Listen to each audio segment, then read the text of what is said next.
ஸ்ரீபெரும்புதூர் அருகே நெல் கொள்முதல் நிலையத்தில் 5000 நெல் மூட்டைகள் மழையில் நனைந்து சேதமடைந்தது விவசாயிகளிடையே சோகத்தை ஏற்படுத்தியுள்ளது. காஞ்சிபுரம் மாவட்டம் ஸ்ரீபெரும்புதூர் ஒன்றியம் ராமானுஜபுரம் ஊராட்சியில் அரசு நேரடி நெல் கொள்முதல் நிலையம் செயல்பட்டு வருகிறது. இந்த நிலையில் சுங்குவாச்சத்திரம், மதுரமங்கலம், ராமானுஜபுரம் உள்ளிட்ட பகுதிகளில் பரவலாக மழை பெய்துள்ளது. இதனால் ராமானுஜபுரம் நெல் கொள்முதல் நிலையத்தில் வைக்கப்பட்டுள்ள 5000க்கும் மேற்பட்ட நெல் மூட்டைகள் மழையில் நனைந்து சேதமடைந்தன. மழையில் நனைந்து சேதமான நெல்மணிகளில் முளைப்பு ஏற்பட்டால் வீணாக போய்விடும் எனவும், இதனால் அரசுக்கு பல ஆயிரம் ரூபாய் வருவாய் இழப்பு ஏற்பட்டுள்ளது எனவும் விவசாயிகள் தெரிவிக்கின்றனர். மேலும் நெல் மூட்டைகள் மீது தார்பாய் போடாமல் அதிகாரிகள் அலட்சியமாக இருந்ததன் காரணமாகவே கொள்முதல் செய்யப்பட்ட நெல் மூட்டைகள் மழையில் நனைந்ததாக வேதனை தெரிவித்த விவசாயிகள் அரசுக்கு வருவாய் இழப்பை ஏற்படுத்தி வரும் நெல் கொள்முதல் அதிகாரிகள் மீது உரிய நடவடிக்கை எடுக்க வேண்டும் என்று கோரிக்கை விடுத்துள்ளனர்.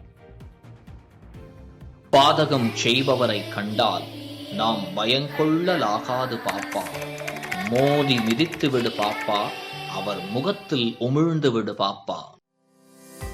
அண்மை செய்திகளை உடனுக்குடன் தெரிந்து கொள்ள இணைந்திருங்கள் இயம்நாடு தொலைக்காட்சியுடன்.